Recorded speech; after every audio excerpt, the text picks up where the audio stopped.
이 시간에는 누가복음 1장 26절에서 38절의 말씀을 예수님의 수태고지라는 제목으로 나누겠습니다.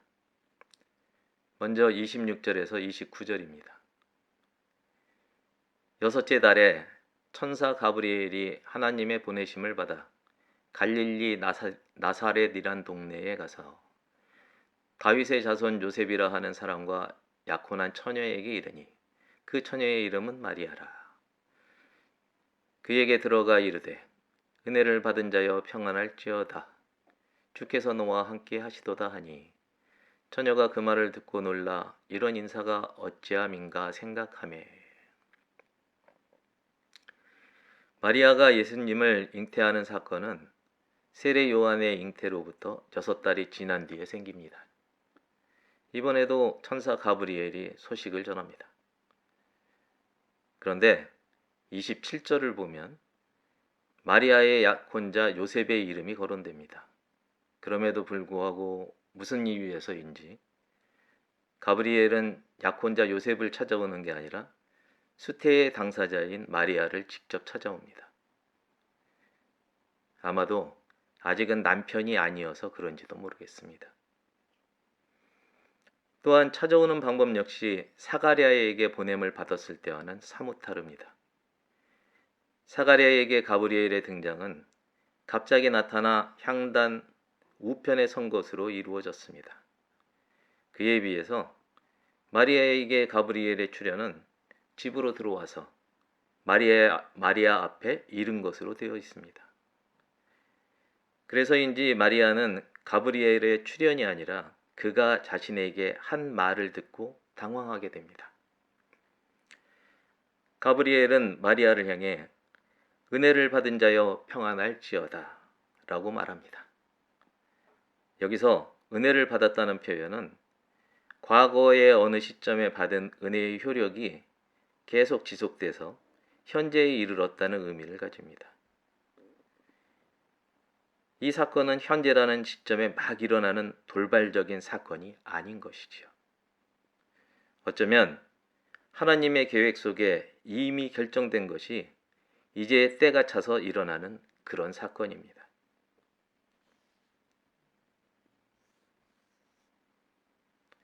그러니까 이미 그러나 아직 그런 상태에 머물러 있던 일이 이미 그리고 지금 현실의 상황으로 전환되었다는 것을 나타냅니다. 그리고 이 사건의 당사자가 마리아라고 말하고 있습니다. 또 평안할지어다 라고 사용한 말이 헬라어로는 늘 기뻐하라 하는 말로 되어 있는데 늘 기뻐하라는 은혜를 받았다는 측면에서 볼 때 늘 기뻐하라는 표현이 더 잘 어울린다는 마음이 듭니다. 하나님의 특별한 계획 속에 자신이 포함되어 있다는 가브리엘의 급작스러운 말에 마리아가 이러한 인사가 어쩜인가 라고 반응합니다.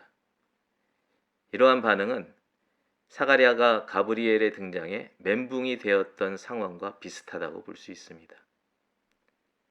그리고 그 순간 마리아에게는 내가 무슨 은혜를 받았다는 것이지 하는 당혹감이 찾아들었을 테고 짧지만 자신의 생애를 통해 무엇이 은혜였을까 하는 생각이 주마등처럼 뇌리를 스치고 있었을 것입니다.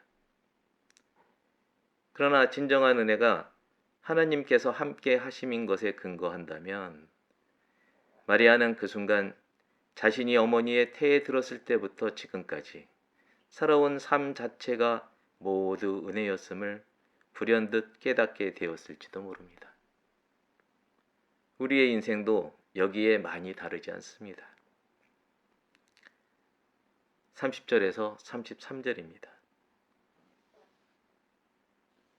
천사가 이르되 마리아여 무서워하지 말라. 내가 하느님께 은혜를 입었느니라. 보라, 내가 잉태하여 아들을 낳으리니 그 이름을 예수라 하라. 그가 큰 자가 되고 지극히 높으신 이의 아들이라 일컬어질 것이요 주 하나님께서 그 조상 다윗의 왕위를 그에게 주시리니 영원히 야곱의 집을 왕으로 다스리실 것이며 그 나라가 무궁하리라. 당혹감에 사로잡혀 있는 마리아에게 가브리엘이 무서워하지 말라고 말합니다. 여기서 무섭다는 말은 경외감 또는 거룩함에 대한 두려움으로 이해하는 것이 더 적절하겠습니다. 그러면서 마리아가 하나님께 은혜를 입었다는 말을 다시 한번 반복합니다. 반복해서 말하는 것은 강조하는 것이지요. 마리아가 받은 은혜가 확정적이라는 것입니다. 이것은 마리아에게 정신을 다잡고 잘 들으라는 경계일 수 있습니다. 은혜의 내용인즉 마리아가 잉태하고 아이를 낳으리라 하는 것인데, 우리말에만 근거해서 이 구절을 보면 약혼을 한 마리아가 앞으로 결혼을 해서 아이를 낳게 되는 것은 그저 사람의 일상적인 일입니다. 그런데 여기서 잉태하다 그리고 낳다, 이 두 동사가 모두 헬라어의 중간태를 취하고 있다는 사실에 근거하면 그 의미가 달라도 크게 달라집니다. 헬라어의 중간태는 우리말로 표현할 때 자신이 또는 자신을 위하여 라고 번역이 됩니다. 가브리엘의 말인즉 마리아가 혼자 아이를 잉태하여 낳게 된다는 겁니다. 그런데 여러분, 여자 혼자서 임신을 한다는 게 말이 됩니까? 세상의 관점에서는 있을 수 있는 일이 아닙니다. 세상 원리에 대한 반역이지요. 그러나 하나님께는 불가능이 없습니다. 하나님을 수식하는 말에 이런 말이 있습니다. 무소부재, 무소부지, 무소불능. 어디에나 계시며 모르시는 것이 없고 그리고 불가능한 것이 없으시다. 가브리엘에 이어지는 말이 마리아의 귀에 들렸을지 의문이 갑니다만 그 말들의 내용이야말로 너무나도 중요한 것이라서 정리를 하겠습니다.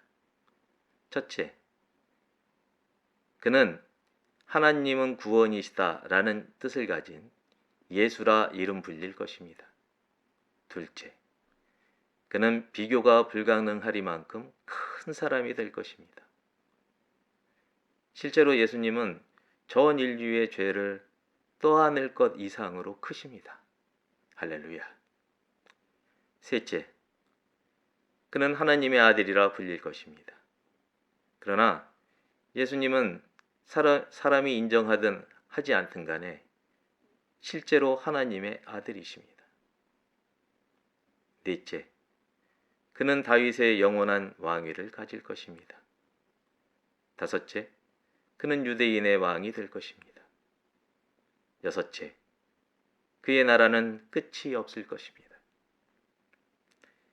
이 상황은 이사야 7장 14절과 마태복음 1장 23절의 말씀을 기억나게 합니다. 먼저 이사야서에 나오는 말씀입니다. 그러므로 주께서 친히 징조를 너희에게 주실 것이라. 보라, 처녀가 잉태하여 아들을 낳을 것이요 그의 이름을 임마누엘이라 하리라. 이제 마태복음에 나오는 말씀입니다. 보라, 처녀가 잉태하여 아들을 낳을 것이요 그의 이름은 임마누엘이라 하리라 하셨으니 이를 번역한즉 하나님이 우리와 함께 계시다 함이라. 이쯤에서 잠시 요셉과 마리아의 이름을 살펴보겠습니다. 요셉은 하나님께서 더하실 것이다 라는 의미를 가집니다. 그리고 마리아는 구약에 나오는 모세의 누이 미리암의 헬라어식 발음이라고 생각하시면 됩니다. 혹자는 가장 사랑을 받는 이라는 뜻의 이집트 말 마르예에 그 기원을 둔다고도 하지만 실제 히브리어로는 반역 또는 왕고라는 뜻을 가집니다. 이렇게 볼 때 요셉은 옛 선지자를 통해 예정된 메시아를 잉태할 여인을 아내로 맡게 되니 하나님이 더하셨다라는 것이 사실이 되고, 마리아는 공중권세 잡은 이 세상 임금에 대한 반역의 주인공이 되는 격입니다.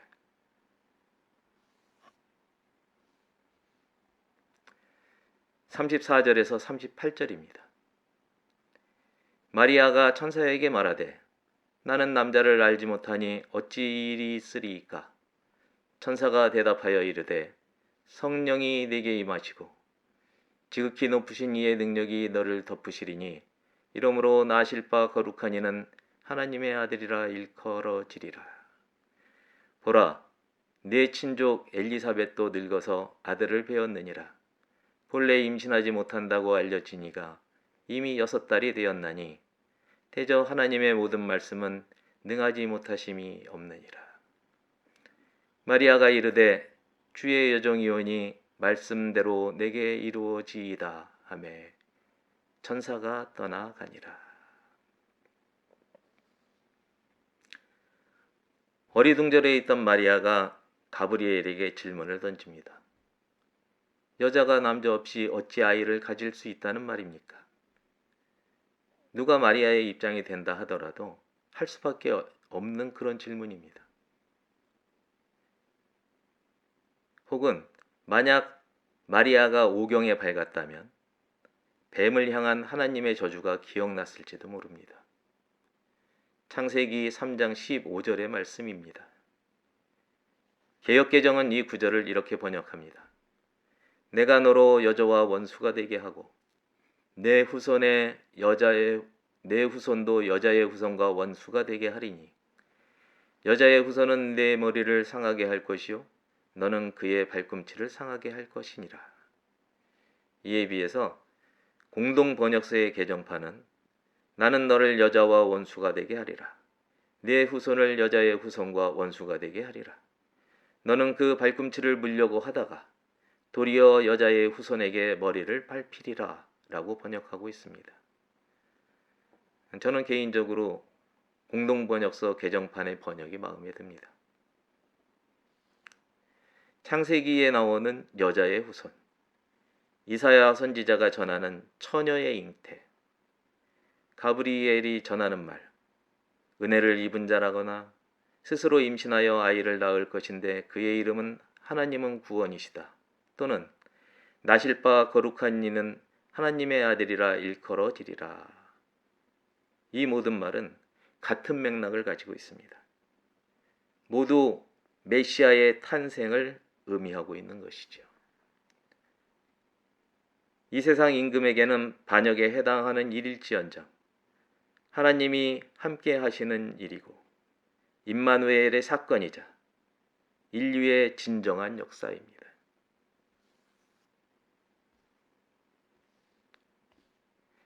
마리아의 질문에 가브리엘은 이 모든 일이 하나님이 하시는 일이라는 것과 불임이고 나이 많은 친척 엘리사벳에게 일어난 기적에 대해 말하는 것으로 대답을 대신합니다. 그리고 확인 도장을 찍는 의미로 마지막 말을 선포합니다. 37절입니다.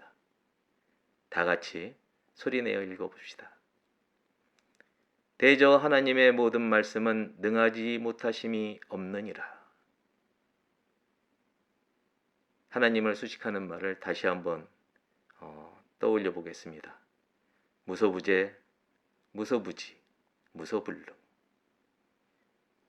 이에 대해 마리아가 낮아짐의 마음가짐과 자세로 천사 앞에서 순종을 다짐합니다. 38절입니다. 자신의 이름을 넣어서 다 같이 소리내어 읽어봅시다. 아무개가 이르되, 만약에 저라면 백문현이가 이르되 주의 여정이오니 말씀대로 내게 이루어지이다. 마리아의 다짐을 확인하고 난 후 가브리엘이 떠나갑니다. 데오빌로 각하 여러분, 오늘은 이사야 55장 10절, 11절의 말씀을 전하는 것으로 이 시간을 마치겠습니다. 이는 비와 눈이 하늘로부터 내려서 그리로 되돌아가지 아니하고 땅을 적셔서 소출이 나게 하며 싹이 나게 하여 파종하는 자에게는 종자를 주며 먹는 자에게는 양식을 준 것 같이 내 입에서 나가는 말도 이와 같이 헛되이 내게로 되돌아오지 아니하고 나의 기뻐하는 뜻을 이루며 내가 보는 일에 형통함이니라. 이 구원의 말씀을 믿는 여러분 되기를 주님의 이름으로 축복합니다. 기도하겠습니다.